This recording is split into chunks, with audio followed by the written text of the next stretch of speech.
morning students, welcome back on the online platform of Advika online classes practice. Students, yesterday we discussed about the Mahatma Gandhi and the national movement.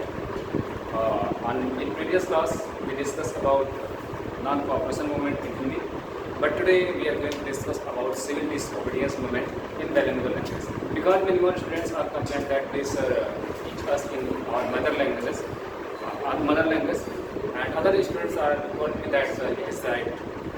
We continue, but as a teacher, I am decided that we are going to discuss about civil disobedience movement in bilingual. It means Hindi और English दोनों भाषाओं में हम submit और ज्ञान आंदोलन को समझें.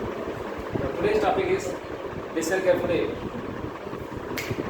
Today we are going to discuss about civil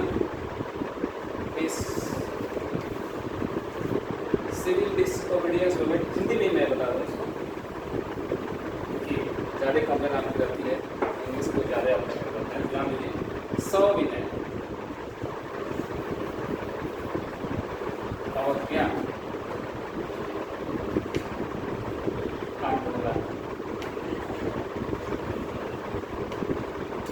आपको पता है महात्मा गांधी जब वापस आए साउथ अफ्रीका से, तो पहला उनका जो आंदोलन था चंपारण सत्याग्रह था. उसके बाद खेरा अहमदाबाद, और जो एक बड़े लेवल पे अगर कहा जाता है उनका नॉलेज सत्याग्रह था. और भारतीय राजनीति में जो सबसे बड़ा प्रभाव डाला वो उनका आंदोलन था अशोक. और उसके बाद महात्मा गांधी जब 1922 में आंदोलन समाप्त होता है तो बहुत सारे उतार चढ़ाव देखने को मिलता है भारतीय राजनीति में. स्वराज दल का दबदबा हो जाता है, स्वराज दल का गठन होता है. आपको पता है इसी इलाहाबाद में सी.आर. दास और मोतीलाल नेहरू ने मिलकर के स्वराज दल का गठन किया था और अगले चुनाव में उनको अच्छी खासी सफलता मिली थी. गांधी जी राजनीतिक संन्यास ले लिए थे, लेकिन 6 साल बाद ऐसा क्या हुआ कि फिर महात्मा गांधी को वापस आना पड़ा और सदन में पहुँच गया. इसके अगर पृष्ठभूमि में हम देखें तो जो सबसे महत्वपूर्ण चीज़ें हैं वो हो जाएगी लाहौर अधिवेशन. कांग्रेस का लाहौर अधिवेशन की अगर हम बात करें, एक महत्वपूर्ण अधिवेशन में से होता है लाहौर अधिवेशन. ये दो चीज़ों के लिए जानी जाती है. पहली चीज़ कि अब कांग्रेस में नए लोगों का प्रवेश होगा. 28 में आपको पता है कांग्रेस के अध्यक्ष मोतीलाल नेहरू थे, लेकिन 1929 के लाहौर अधिवेशन में कांग्रेस की बात को उनके पुत्र पंडित जवाहरलाल नेहरू को सौंप दिया गया. और यहीं से महात्मा गांधी का फिर से भारतीय राजनीति में प्रवेश आप देखने को मिलेगा.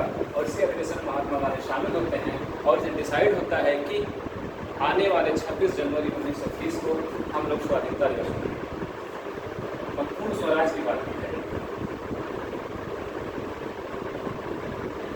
तो आपसे क्वेश्चन पूछता है एग्जामिनेशन में कि पूर्ण स्वराज कांग्रेस का लक्ष्य किस अधिवेशन में घोषित किया गया, तो आप बेसिक बताएंगे लाहौर अधिवेशन 1929, जिसकी अध्यक्षता पंडित जवाहरलाल नेहरू ने की. कई बार यही क्वेश्चन आपको दिया जाता है 1928 में कांग्रेस के अध्यक्ष कौन थे, तो आप समझ जाइएगा कि पहले पिताजी थे, उसके बाद उनके बेटे आए. इनसे ठीक पहले उनके पिताजी अर्थात मोतीलाल नेहरू, उसके बाद जवाहरलाल. इसी अधिवेशन में ये डिसाइड किया गया, महात्मा गांधी को बात दी गई कि बाबू आप एक नया आंदोलन शुरू कर सकते हैं. पूर्ण स्वराज के साथ एक नई चीज़ें दी गई. महात्मा गांधी को जिम्मेदारी दी गई कि आप एक नया आंदोलन शुरू कर सकते हैं और शब्द में और नया आंदोलन यही से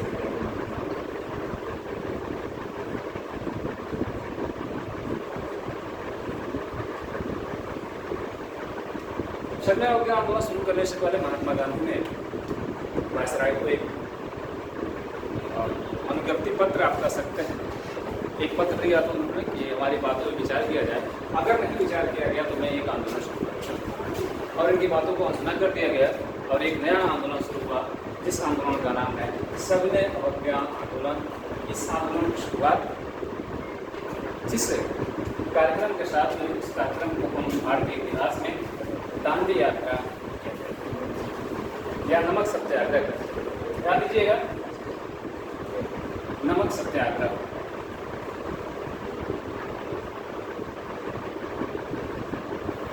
मोहन आप बताइए, नमक सत्याग्रह के बारे में आपने सुना है कब? कब शुरू हुआ था? आप बताइए, नमक सत्याग्रह कब शुरू हुआ? आप 1930 में हुआ था। डेट बता दीजिए। 1930 तो सही, डेट बता दीजिए। 12 मार्च। Very good. नमक सत्याग्रह 12 मार्च 1930 कहाँ से शुरू हुआ था? सर साबरमती आश्रम।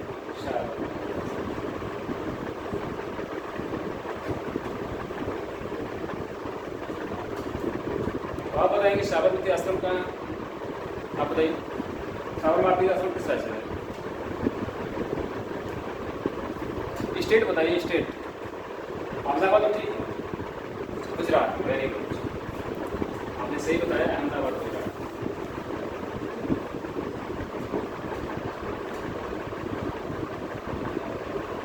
12 मार्च को यात्रा शुरू होती है और दांडी पहुंचती है। कब पहुंचती है?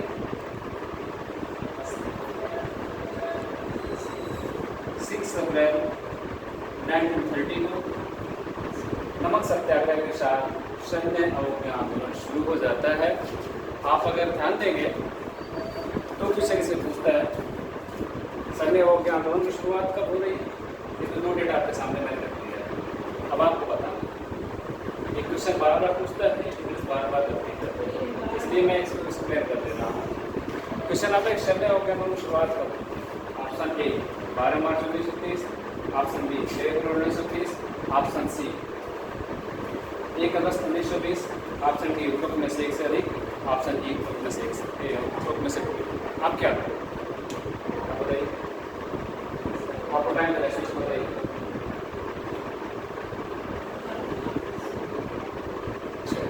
बिल्कुल पता है 12 मार्च 1930। आप बताइए, संजय और क्या कब शुरू हुआ?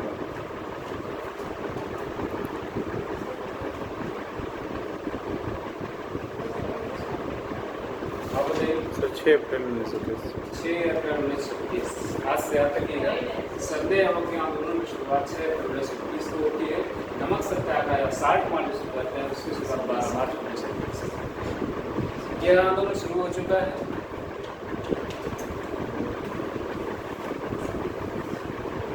जगह जगह कई लोगों ने इस आंदोलन में पार्टिसिपेट किया, भाग लिया। आपको पता है दसरा नमक सत्याग्रह में तैयब जी हैं, तैयब जी को गिरफ्तार कर लिया जाता है। जैसे ही वो गिरफ्तार किया था सरोजिनी नायडू वहाँ से करते हैं। तो ये भी क्वेश्चन आपसे पूछा जाता है, दसरा नमक सत्याग्रह का नेतृत्व किसने किया था? तो आप बताएंगे तैयब जी। और तुरंत क्वेश्चन पूछता है कि तैयब जी को गिरफ्तार करने के बाद वहाँ नेतृत्व किसने किया था? तो आप बताएंगे सरोजिनी नायडू। यह आंदोलन अपने प्रगति पे था। उसी बीच राउंड टेबल कॉन्फ्रेंस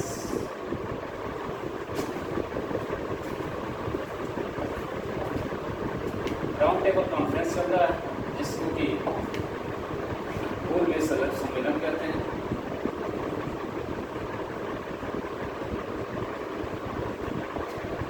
बहुत संयुक्त सम्मेलन लंदन में चल रहा है, सेंट जेम्स पैलेस में। 3 कॉम्प्लेक्स सम्मेलन में थे, आपको पता होना चाहिए।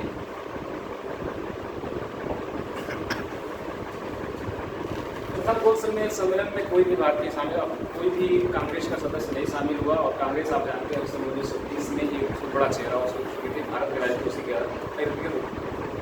और कांग्रेस के किसी प्रतिनिधि का कोई भी सम्मेलन भाग लेना उसकी असफलता का द्योतक था। वहाँ संदेश आया इरविन के पास कि किसी तरह से गांधी को मनाइए आप और सेकेंड राउंड टेबल कॉन्फ्रेंस में उनको शामिल कराइए, क्योंकि उनके बिना आंदोलन कोई महत्व। इसी बीच संजय अवज्ञा आंदोलन के दौरान ही एक समझौता होता है, जिसे गांधी इरविन समझौता। आप बताएंगे? जी सर। डेट 5 मार्च 1931। डेट है 5 मार्च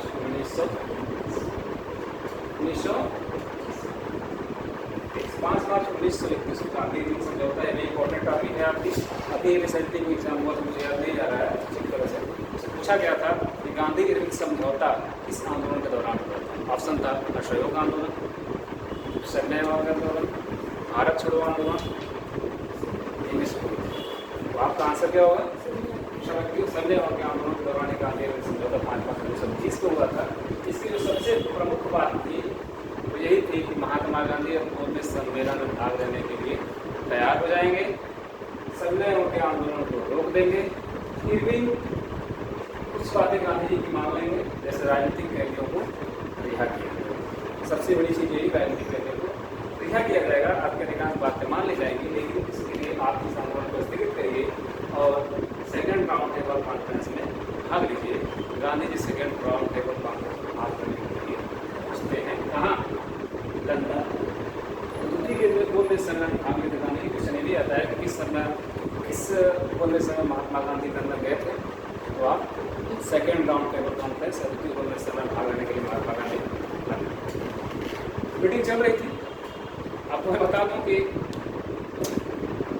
जब तक आप किसी को देखे नहीं रहते हैं, उसके बारे में सुने रहते हैं, फला व्यक्ति ऐसा है वैसा है, तमाम तरह का माहौल बना रहे। गांधी जी के बारे में माहौल बना, गांधी ने ये किया वो किया, ऐसा किया वैसा किया, लेकिन इसलिए देखा तो ना नहीं, आज तक व्हाट्सएप उठा नहीं, वीडियो कॉल करके देखें। तो जो ब्रिटिशर्स थे, जो सुप्रीम पावर वहाँ बैठा हुआ था, वो सोचता था कि कोई ऐसा होगा गांधी स्मार्ट होगा, हट्टा कट्टा होगा। जब गांधी पहुँचते हैं, जब देखते हैं उनके मुंह से एक वर्ड निकल जाता है, यही और नग्न फकीर, यही इतनी बड़ी पर्सनैलिटी बन चुका है। वही ये शब्द कहा जाता है कि शायद आने वाले दिन मेरे विश्वास नहीं ऐसा है। गांधी जी सेकेंड गोल में सम्मेलन में भाग लेते हैं, उनके साथ और भी लोग शामिल होते हैं। उसमें सरोजिनी नायडू का भी नाम आता है। बाबा साहब भीमराव अम्बेडकर के बारे में भी आप जानते हो, दिल्ली बोर्ड में सम्मेलन में भाग लिए थे और इसी मुद्दे पे यह सम्मेलन सफल नहीं हुआ, जिस मुद्दा का नाम है दलित वर्ग।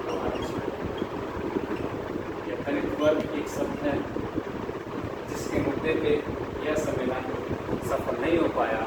महात्मा गांधी सबकी बातें करते थे, बाबा साहब बस करते थे, इनके बारे में आप लोग बोल दीजिए, हम मान लेंगे, लेकिन महात्मा गांधी इसी मुद्दे पे बात नहीं माने और फिर वापस आ जाते हैं और आकर के कहते हैं, एक स्टेटमेंट आपसे पूछता है, गांधी जाते हैं और कहते हैं कि मैं लंदन से खाली हाथ लौटा तो हूँ, लेकिन भारत की इज्जत पे आँच नहीं आने दिया हूँ।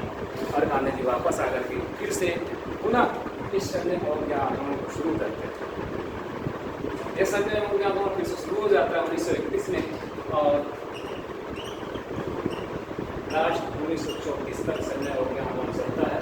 लोगों को निष्क्रियता को देखते हुए, लोगों की उदासीनता को देखते हुए अंततः 1934 में यह संजय और के आंदोलन छोटी बड़ी सफलताओं के साथ समाप्त होता है।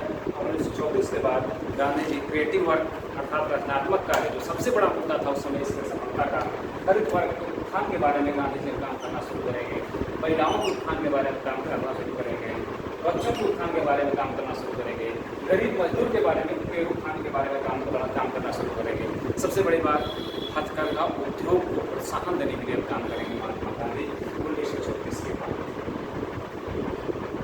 मोटा मोटी आप एक चीज़ बस समझ लीजिए, संजय और के आंदोलन में शुरुआत, इसकी नींव 1929 के लाहौर अधिवेशन में पड़ी। इसकी प्रगति आपने देख लिया, राउंड टेबल कॉन्फ्रेंस आपने विशेष रूप से देख लिया, गांधी जी समझौता देख लिया। एक चीज़ और जान लीजिए, प्रोफेसर आपसे बोलता है गांधी जी समझौता के संबंध में। गांधी जी समझौता के दौरान ही सरोजिनी नायडू ने महात्मा गांधी और अरविंद को दो महान आत्माएं कहा। इंपॉर्टेंट क्वेश्चन है, टीजीटी पीएचडी असिस्टेंट प्रोफेसर के लिए वेरी इंपॉर्टेंट क्वेश्चन है। किसने कहा था? सरोजिनी नायडू ने कहा था। किस आंदोलन के दौरान, यदि पूछ सकते हैं आपसे, संजय और के आंदोलन के दौरान। That's all for the day. आज के लिए इतना ही, कल एक नई टॉपिक लेकर के आएंगे। तब तक के लिए नमस्कार, हंसते रहिए, मुस्कुराते रहिए, अपना ख्याल।